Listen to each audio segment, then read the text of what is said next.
Yang tidak khusyuk, artinya pun Anda tidak tahu dan otak dan hati Anda kemana-mana. Itukah sholat yang Anda mau untuk saya? Maaf, aku tidak akan menuruti kemauanmu. Aku hanya mau menuruti kemauan Allah. Karena setiap kali sering terjadi terhadapku waktu aku sholat aku menangis, merasa begitu rendahnya aku, begitu pasrahnya aku, begitu hinanya aku dan masih banyak lagi perasaan-perasaan lain. Jika ini dapat dirasakan oleh orang lain maka orang dapat merasakan apa yang aku rasakan. Dan orang-orang yang mengatakan aku salah, mereka pasti minta maaf atas kegoblokannya. Menyuruh aku sholat seperti dia sholat, yang tidak pernah mendapatkan kenikmatan dari Allah dan keajaiban-keajaiban yang selalu aku rasakan di dalam sholatku. Seperti pernah terjadi dalam sholatku, aku melihat diriku sudah meninggal dalam keadaan sholat dan mukena masih menempel di badanku, aku terbujur celentang aku melihat diriku telah meninggal dunia. Wajahku putih pucat yaitu wajah orang yang telah meninggal dunia. Waktu aku melihat tubuhku itu aku sangat takut sekali yang sangat amat. Dan juga masih banyak lagi keajaiban-keajaiban yang terjadi waktu aku sedang sholat. Tolong diingat perkataan Allah, kerjakanlah sholat untuk mengingati aku. Surat Taha ayat 14. Dan surat An-Nisa ayat 43, janganlah kamu hampiri sholat ketika kamu sedang mabuk, sampai kamu mengetahui apa yang kamu katakan. Ada yang mengatakan mabuk dari banyak angan-angan. Dan ada yang mengatakan mabuk dari cinta kepada dunia, berkata Wahab, yang dimaksudkan dengan mabuk itu secara dahimya saja. Yaitu memperingati kepada mabuk dunia, karena diterangkan oleh Allah sebabnya, dengan firman-Nya, sampai kamu mengetahui apa yang kamu katakan. Berapa banyak orang yang bersolat yang tidak minum khamar, padahal dia tiada mengetahui apa yang dibacanya dalam solat. Nabi bersabda, Allah tidak memandang kepada solat, di mana orang itu di dalam solatnya tidak menghadirkan hatinya serta badannya. Diriwayatkan dari Ibnu Abbas, doa Nabi Daud dalam munajatnya, wahai Tuhanku, siapakah yang mendiami rumah engkau dan dari siapakah yang engkau terima solatnya? Maka diturunkan Allah wahyu kepada Daud, wahai Daud, sesungguhnya yang mendiami rumahku dan yang aku terima solat daripadanya, ialah orang yang merendahkan diri karena keagunganku, menghabiskan siangnya dengan mengingati aku, mencegah dirinya dari hawa nafsu karena aku, diberinya makanan kepada orang yang lapar, diberinya tempat kepada orang yang merantau dan dikasihaninya orang yang mendapat musibah. Itulah orang yang bercahaya nurnya pada segala langit laksana matahari.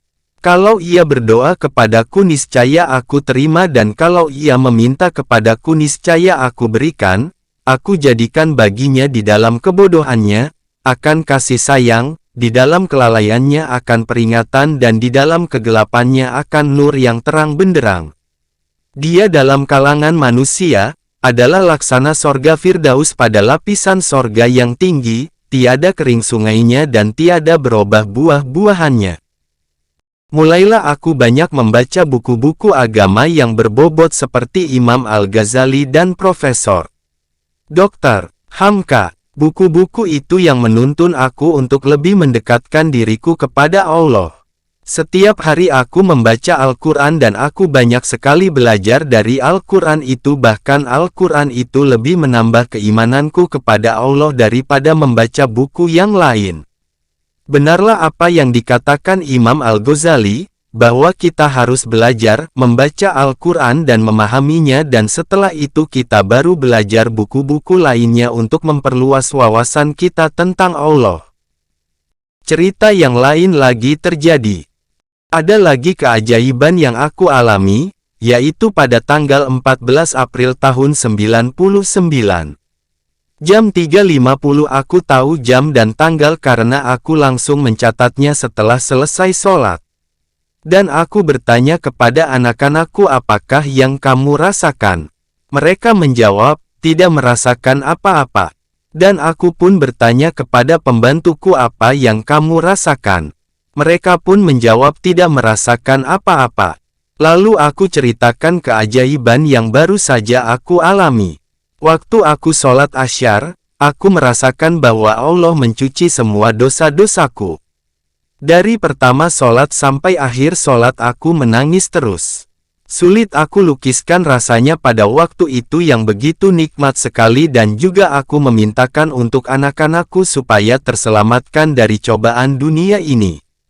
Aku merasakan sembahyang yang paling khusyuk yang pernah aku rasakan dan pasti diterima Allah. Disinilah aku merasakan jamahan tangan Allah terhadapku. Dan Allah mengampuni semua dosa-dosaku yang dulu. Dan akan melindungiku, anak-anakku dan keturunanku. Aku rasakan itu semua sungguh nikmat yang sangat amat luar biasa. Setelah selesai sholat mataku bengkak sekali akibat terlalu banyaknya nangis. Terima kasih Allah, aku ingin itu terulang lagi terhadap diriku. Karena kenikmatan yang begitu nikmat sekali. Aku ceritakan peristiwa itu kepada mantan suamiku. Ia heran sekali. Karena yang ia tahu hanya orang-orang Kristen pilihanlah tidak untuk semua orang Kristen yang dapat merasakan pensucian itu. Karena itu ia tidak percaya bahwa saya yang beragama Islam dapat diberikan pensucian itu dari Tuhan alam semesta ini. Aku rasa semua orang juga dapat merasakan pensucian itu jika orang tersebut begitu pasrah menyerahkan dirinya kepada Allah. Mungkin karena istiqomah saya yang begitu dalam hanya kepada Allah. Dan saya rasa mungkin banyak juga orang yang sudah mengalami ini sekiranya manusia itu betul-betul telah beristiqomah hanya kepadanya. Dan pensucian itu pasti terjadi kepada setiap manusia.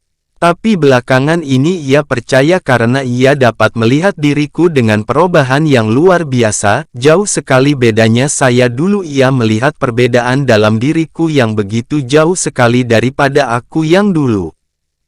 Cerita yang lain lagi terjadi. Apakah ini yang dinamai dengan melihat sesuatu dengan cahaya ilahi?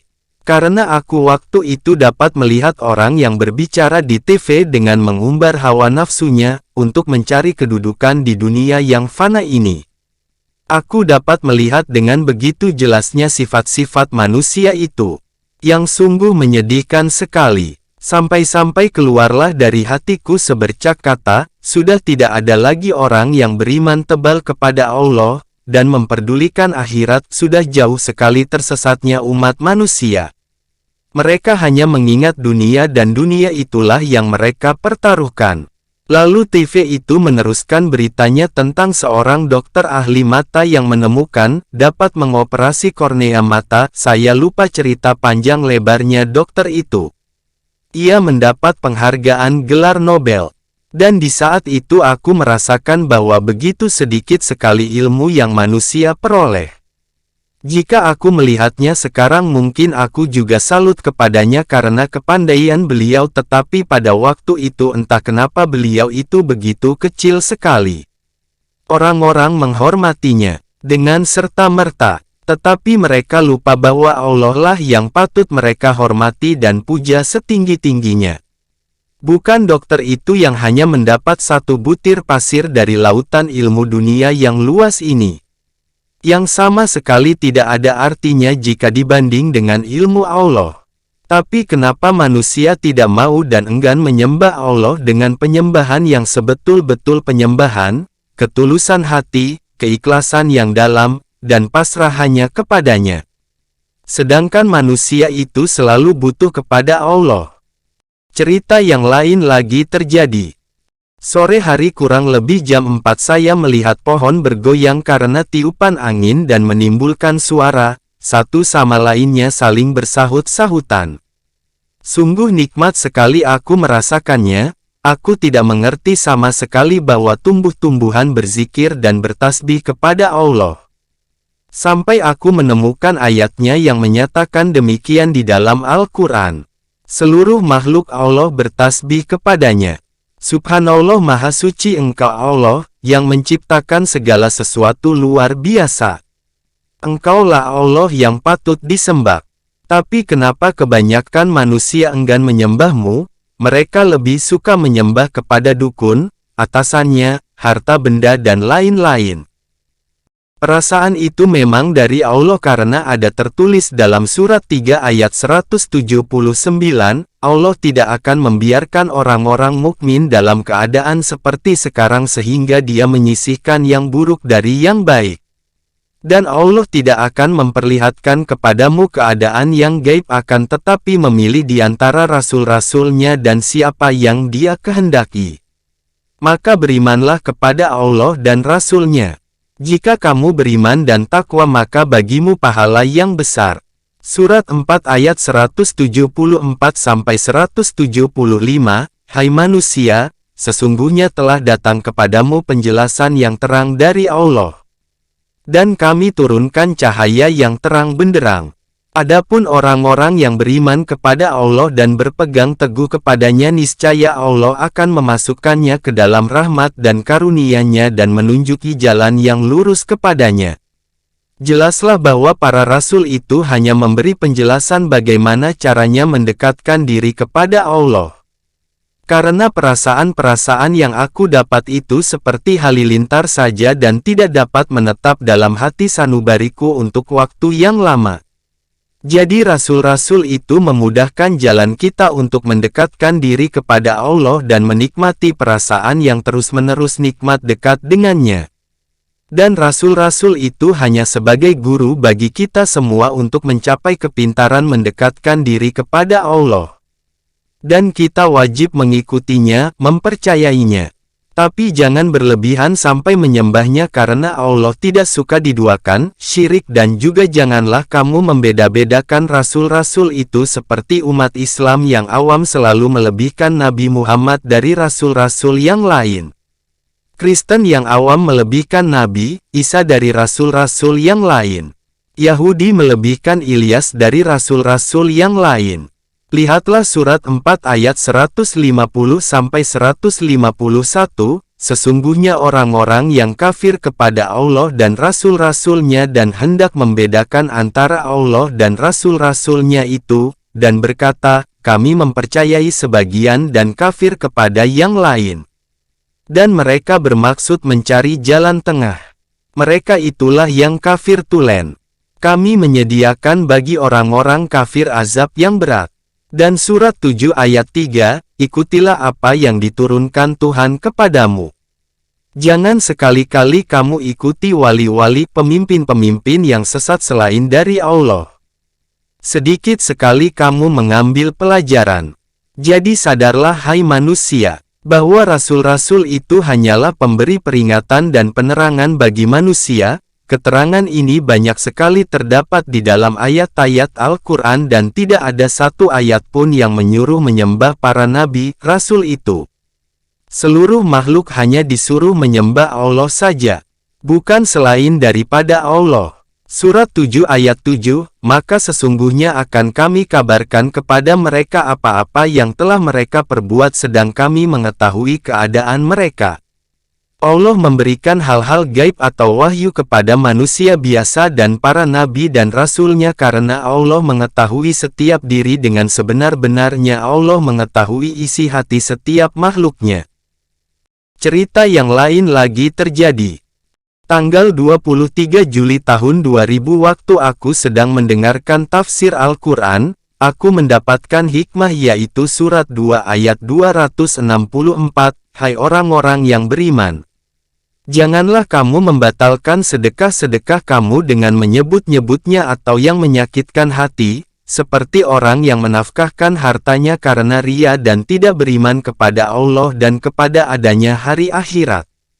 Perumpamaannya seperti batu licin yang ditutupi tanah di atasnya.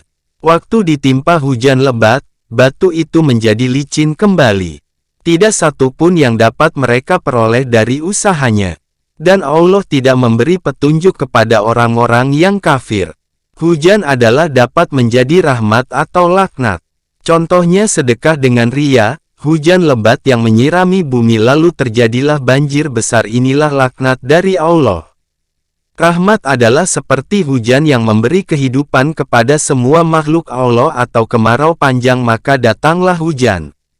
Itulah yang dikatakan rahmat dari Allah, yaitu sedekah dengan ikhlas karena ini sama dengan hujan pada waktu kemarau panjang yang setiap makhluk Allah mensyukuri nikmat kedatangan hujan itu sedekahmu.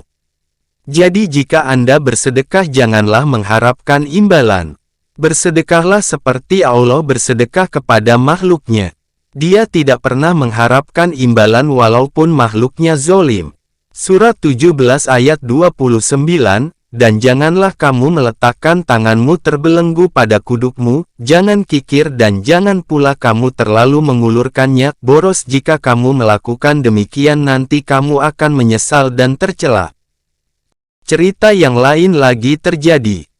Tanggal 26 Juli tahun 2000 jam 2.20 malam waktu saya membaca buku tentang Asmaul Husna, saya menemukan kalimat yang indah sekali inilah yang telah aku jalankan yaitu bahwa keberhasilan meneladeni Tuhan dalam sifat-sifatnya diraih dengan bertahap, meningkatkan marifah melalui pengetahuan dan ketakwaan. Membebaskan diri dari perbudakan syahwat dan hawa nafsu. Mensucikan jiwa dengan jalan berakhlak dengan akhlak Allah.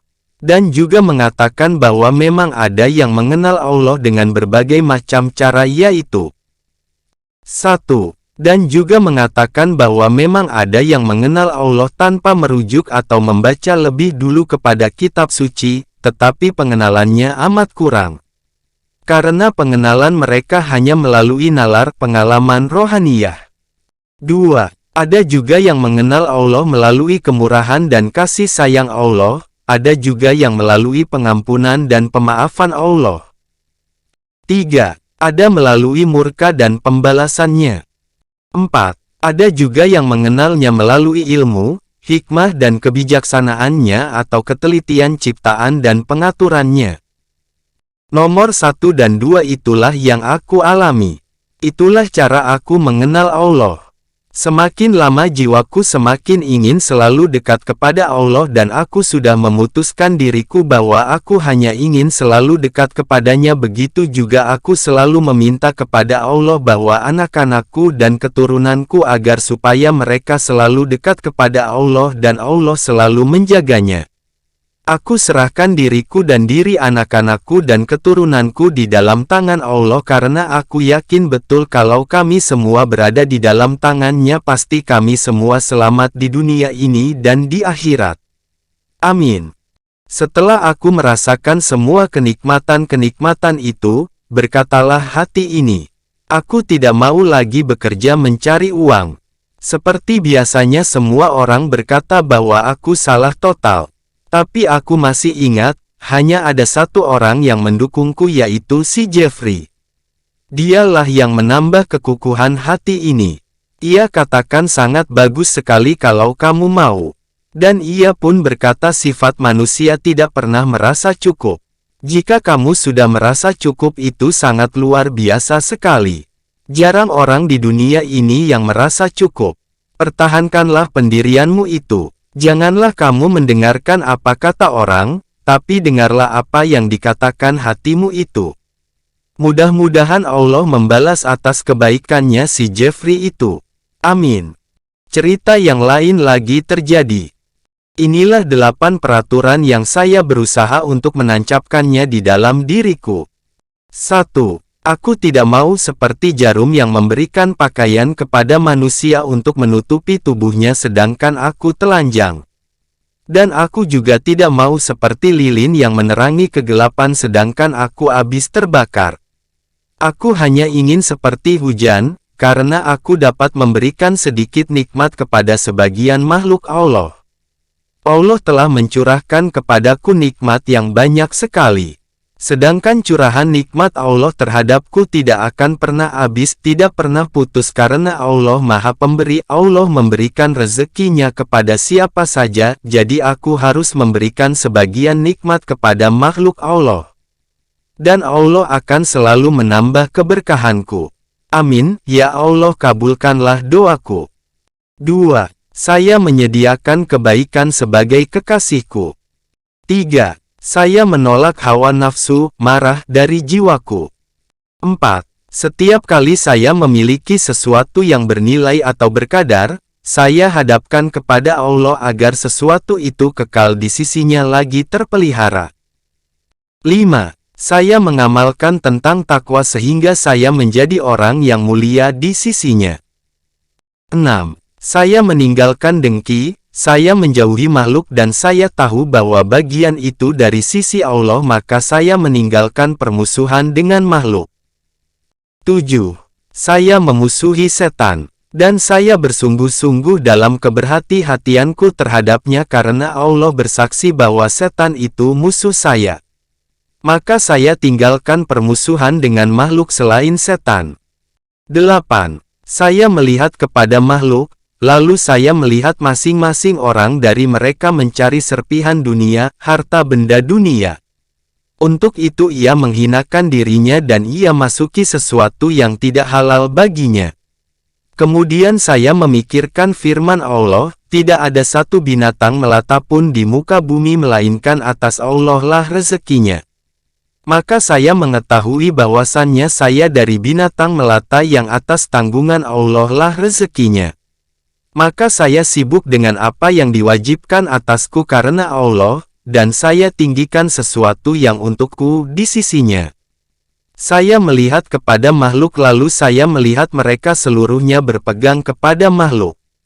Orang ini kepada tanahnya, orang itu kepada dagangannya, orang ini kepada pekerjaannya dan orang ini kepada kesehatan badannya.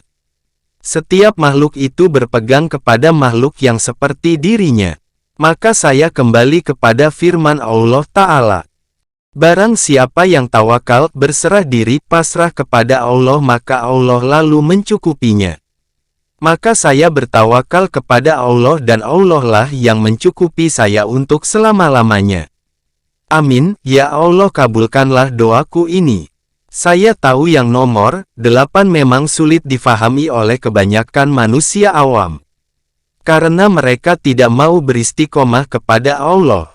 Jadi keyakinan terhadap Allah kalah dengan keyakinan perutnya. Mereka lebih mementingkan dunia ini daripada akhirat sedangkan di dunia Allah telah menjamin kita semua. Di akhiratlah yang kita harus khawatirkan, karena Allah tidak menjamin kita. Kitalah yang harus berusaha di dunia ini untuk mencari bekal untuk di akhirat sana nanti. Sadarlah hai manusia janganlah Anda memakan barang yang haram sebab doamu tidak akan diterima Allah, dan janganlah kamu mencaci maki Allah karena musibah yang menimpamu atas perbuatanmu sendiri. Dan Anda menyalahkan Allah. Sungguh zolim sekali kebanyakan manusia itu. Sesungguhnya Allah tidak suka menyiksa hambanya, tapi manusia selalu menyalahkan Allah. Sebetulnya musibah yang menimpa manusia akibat ulah tangannya sendiri. Karena jika engkau melakukan kesalahan, dosa maka Allah membalas dengan setimpal, tapi jika kamu berbuat baik maka Allah akan membalas 10 kali kebaikanmu. Allah berfirman surat 6 ayat 160, siapa yang membawa kebaikan, maka ia akan memperoleh pahala 10 kali lipat dari amalannya. Dan siapa yang membawa kejahatan, maka ia diberi siksaan sepadan dengan kejahatan. Dan mereka tidak dianiaya sedikit jua pun. Inilah ayat-ayat yang aku temukan, yang merubah hidupku, semoga ayat-ayat ini dapat berguna untuk yang membacanya. Pada tanggal 1 Maret tahun 2000 aku menemukan ayat yang indah. Surat 7 ayat 57, Dialah yang mengizinkan angin sebagai pembawa kabar gembira, membawa hujan. Hingga apabila angin itu membawa awan mendung, kami halaukan ke daerah yang tandus, lalu kami turunkan hujan di daerah itu. Lalu kami keluarkan dengan air itu beraneka ragam buah-buahan. Begitulah kami menghidupkan orang yang mati supaya kamu mendapat pelajaran. Inilah perasaan yang aku dapat dari ayat itu bahwa Allah memberi rahmat kepada siapa saja, lalu orang-orang itu meneliti Allah dengan caranya masing-masing atau jalannya masing-masing yaitu buah-buahan yang beraneka macam dan rasanya. Jadi setiap orang boleh dengan cara apa saja untuk menuju kepada Allah. Setiap orang mempunyai cara sendiri-sendiri untuk mengenal Allah. Karena itu janganlah kamu menghina agama lain. Biarlah Allah yang menjadi hakimnya karena Dia hakim yang paling bijaksana. Surat 17 ayat 84, katakanlah, tiap-tiap orang berbuat menurut keadaannya. Tuhanmu lebih mengetahui siapa yang lebih utama jalannya. Surat 17 ayat 57, orang-orang yang mereka seru itu, mereka sendiri mencari jalan kepada Tuhan mereka. Siapa di antara mereka yang lebih dekat kepada Allah dan mengharapkan rahmat-Nya dan takut akan azab-Nya, sesungguhnya azab Tuhanmu adalah suatu yang harus ditakuti. Janganlah kamu menghina agama orang lain, biarlah Allah yang mengadili kita semua. Surat 6 ayat 48, kami mengutus para rasul hanyalah untuk memberi kabar gembira dan memberi kabar duka. Siapa yang mau beriman dan memperbaiki, maka ia tidak merasa takut dan tidak pula merasa sedih. Surat 6 ayat 108, janganlah kamu mencaci maki berhala-berhala yang mereka sembah selain dari Allah, nanti mereka akan mencerca Allah berlebihan tanpa pengetahuan. Demikianlah kami jadikan setiap umat mengira baik amalan yang mereka lakukan. Kemudian kepada Tuhanlah tempat kembalinya. Kemudian Allah akan memberitakan kepada mereka hal tingkah laku yang mereka kerjakan. Surat 2 ayat 62, sesungguhnya orang-orang yang beriman, orang-orang Yahudi, orang-orang Nasrani, dan orang-orang Sobiin, siapa saja di antara mereka orang-orang yang beriman kepada Allah, hari akhirat dan beramal soleh, maka mereka akan menerima pahala dari Tuhannya, mereka tidak merasa takut dan tidak pula bersedih hati. Karena itu hai umat Islam janganlah mengatakan bahwa orang selain Islam adalah kafir. Mungkin saja diri kita ini yang kafir tulen karena kita sudah tahu apa yang dilarang Allah tapi kita masih saja melakukannya.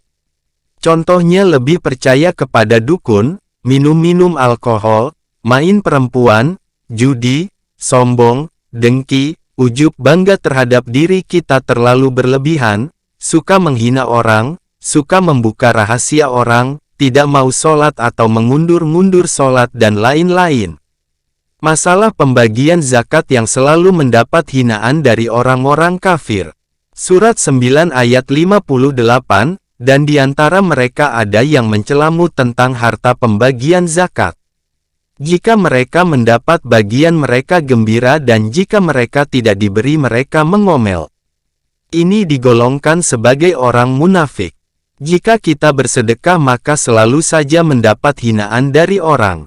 Surat 9 ayat 79-80, orang mencela orang mukmin yang memberikan sedekah dengan sukarela dan orang-orang yang tidak berpunya hanya sekedar memberikan tenaga mereka, lantas orang itu mengejek mereka, maka Allah akan mencela mereka. Dan balasan bagi orang munafik itu ialah azab yang berat. Engkau memintakan ampunan bagi mereka atau tidak engkau memintakan ampunan. Walaupun engkau meminta ampunan bagi mereka 70 kali namun Allah tidak akan mengampuni mereka. Demikian itu karena mereka kafir kepada Allah dan Rasul-Nya dan Allah tidak memberi petunjuk kepada kaum yang fasik. Kenapa orang-orang itu tidak mendapatkan zakat atau sedekah? Karena Allah tahu hati setiap hamba-Nya. Mungkin Allah benci kepada kaum kafir itu sehingga Allah melupakan orang yang mengeluarkan zakat itu untuk memberikan sok sedekahnya kepada makhluk yang dibenci Allah itu. Cerita yang lain lagi terjadi. Jika istri mampu kaya lalu ia ingin menceraikan suaminya maka ia harus membayar dengan uang tebusan iwat. Aku sungguh kaget sekali waktu aku mendapat ayat ini, karena saya sudah melakukannya. Meminta cerai. Maka pada akhirnya aku merasa kasihan kepada mantan suamiku lalu aku memberikan sesuatu yang berharga sekali kepadanya karena aku kasihan kepadanya. Karena ia selalu baik terhadapku dan semua perceraian aku yang meminta kepadanya. Karena aku sudah tidak bisa lagi untuk mencintainya. Tapi sekarang hubungan kami baik-baik saja dan kami berdua sudah seperti kakak beradik. Surat 2 ayat 229, talak 2 kali setelah itu boleh rujuk lagi dengan cara yang ma'ruf atau menceraikan dengan cara yang baik. Tidak halal bagi kamu mengambil kembali dari sesuatu yang telah kamu berikan kepada mereka, kecuali kalau keduanya khawatir tidak akan dapat menjalankan hukum-hukum Allah. Jika kamu khawatir bahwa keduanya tidak dapat menjalankan hukum-hukum Allah, maka tidak ada dosa atas keduanya bila istri memberi tebusan kepada suaminya. Inilah yang disebut hukum hulu, meminta cerai dengan membayar tebusan iwat. Demikianlah hukum-hukum Allah dan janganlah kamu langgar. Dan barang siapa melanggar hukum-hukum Allah adalah orang yang zalim. Jika ada orang miskin yang mau meminjam uang maka berikanlah kepadanya. Surat 2 ayat 280, jika orang-orang yang berhutang dalam kesukaran, tunggulah sampai ada kelapangannya. Dan kalau kamu bersedekah adalah lebih baik buatmu, sekiranya kamu mengetahui. Orang yang memilih hijrah ke jalan Allah, waktu aku pindah dari rumah nomor 8 ke rumah nomor 2, ini aku anggap suatu hijrah ke jalan Allah. Seperti biasa semua orang menganggap aku bodoh, karena di rumah nomor 8 aku tidak usah membayar listrik, tidak usah membayar telepon, dan tidak usah membayar kontrak rumah dan masih banyak lagi yang lainnya selalu gratis. Memang untuk dunia nikmat sekali. Tapi itu semua bukan untuk aku. Karena aku masih mampu untuk membiayai kehidupan rumah tanggaku sendiri tanpa pertolongan dari manusia, pertolonganku hanya dari Allah. Surat 4 ayat 100, siapa yang berpindah pada jalan Allah, niscaya akan diperolehnya di bumi ini rezeki yang banyak. Siapa yang keluar dari rumahnya untuk hijrah kepada Allah dan Rasul-Nya, kemudian ia meninggal maka sesungguhnya pahalanya sudah dijamin Allah. Dan adalah Allah Maha Pengampun lagi Maha Penyayang. Membaca Al-Quran boleh memakai bahasa kita atau terjemahannya supaya kita tahu arti, isi dan maksudnya yang terkandung di dalamnya. Dan janganlah kita mengatakan bahwa kita Islam tapi arti Al-Quran itu sendiri kita tidak tahu.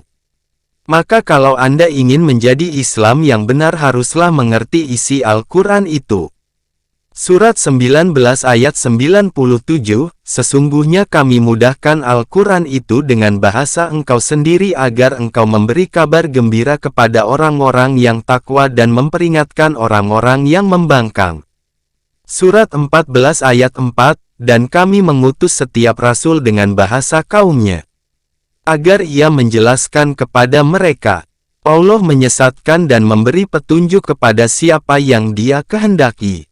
Allah Maha Kuasa lagi Maha Bijaksana. Allah telah memilih Rasul-Rasul itu kepada setiap kaum, setiap Rasul menggunakan bahasa mereka sendiri-sendiri. Dan setiap zaman Allah menurunkan Nabi atau ulama atau wali pada setiap kaum. Contohnya di Indonesia Hamka mungkin saja sebagai wali Allah karena beliau dapat menerjemahkan seluruh isi Al-Quran seluruhnya yaitu 30 juz. Dan setiap orang yang membacanya maka ia merasakan ketebalan iman Hamka itu. Semoga Allah memberikan rahmat dan taufik kepadanya. Amin ya Rob. Apa yang kita miliki tidak ada artinya dibandingkan dengan dekat kepada Allah. Surat 28 ayat 60, dan apa yang diberikan kepadamu, maka ia adalah kesenangan hidup di dunia dan perhiasannya. Yang ada pada Allah adalah lebih baik dan lebih kekal. Maka apakah kamu tidak memahaminya? Allah memberikan roh wahyu kepada siapa saja. Surat 40 ayat 15, Tuhan yang maha tinggi derajatnya mempunyai arsy, Dia menurunkan roh wahyu dengan perintahnya kepada siapa yang dikehendakinya di antara hamba-hambanya untuk memberi peringatan hari pertemuan. Cerita yang lain lagi terjadi. Saya merasa terpilih untuk melihat keadaan yang gaib. Surat 3 ayat 179, Allah tidak akan membiarkan orang-orang mukmin dalam keadaan seperti sekarang sehingga Dia menyisihkan yang buruk dari yang baik. Dan Allah tidak akan memperlihatkan kepadamu keadaan yang gaib. Akan tetapi Allah memilih di antara Rasul-Rasulnya dan siapa yang Dia kehendaki, maka berimanlah kepada Allah dan Rasul-Nya. Jika kamu beriman dan takwa, maka bagimu pahala yang besar. Dan Hamka berkata dalam buku Tafsir Al-Azhar Juz 3 halaman 54, orang yang diberi hikmah ialah seseorang sudah dapat memahamkan Al-Quran mana yang petunjuk dan mana yang hukum, mana yang wajib dan apa sebab wajibnya dan mana yang dicegah dan apa sebab dicegah, lalu dapat membandingkan yang cabang kepada yang pokok. Surat 2 pangkal ayat 269, Dia menganugerahkan hikmah kepada barang siapa yang Dia kehendaki. Ada orang menjadi kaya raya, jutawan yang banyak hartanya berlimpah-limpah, kalau dia tidak dianugerahi oleh Allah dengan hikmah samalah artinya dengan orang miskin. Sebab dia tidak sanggup dan tidak mempunyai pertimbangan yang sehat. Buat apa harta bendanya itu dikeluarkannya? Tetapi ada pula orang kaya raya dia pun dianugerahi oleh Allah hikmah. Lalu dikeluarkannya harta benda yang dipinjamkan Allah kepadanya itu semasa hidupnya untuk jalan yang baik.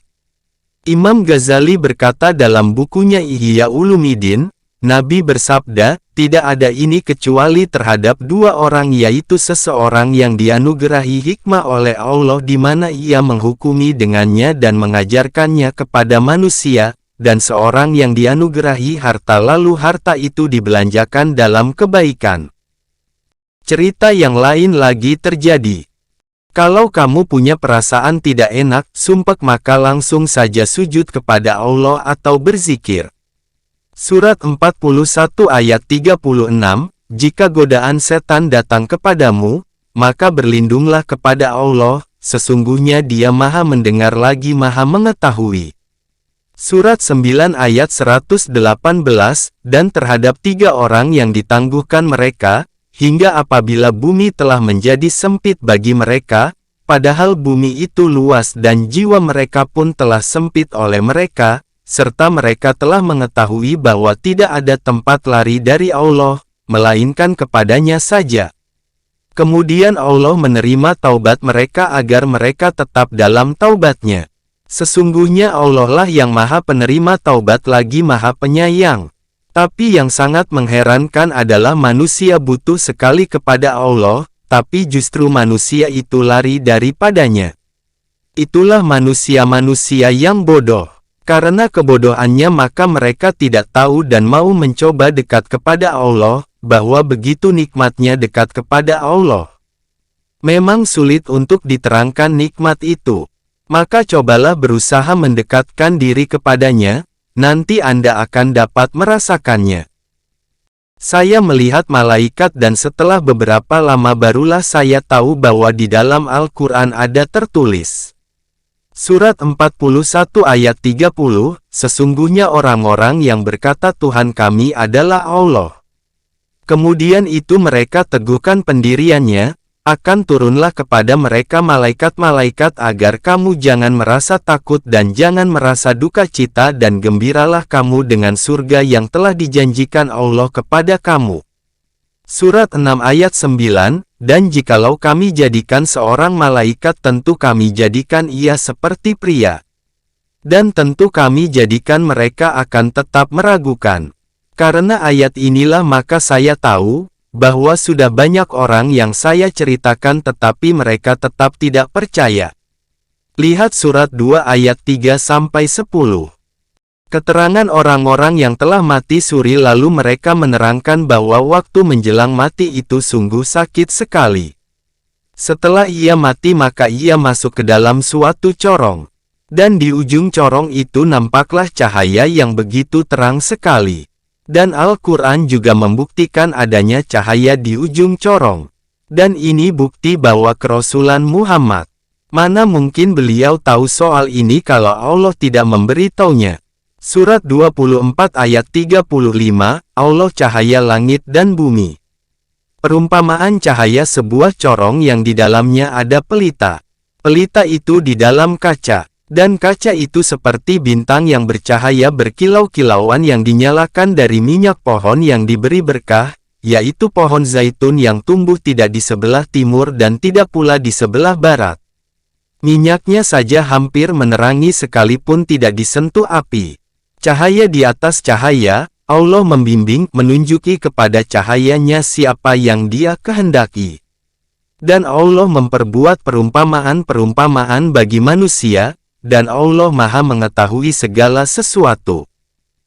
Cerita yang lain lagi terjadi. Tentang pembagian uang dari bunga bank. Aku tidak dapat memakannya karena waktu aku membaca di dalam Al-Quran aku menangis terseduh-seduh.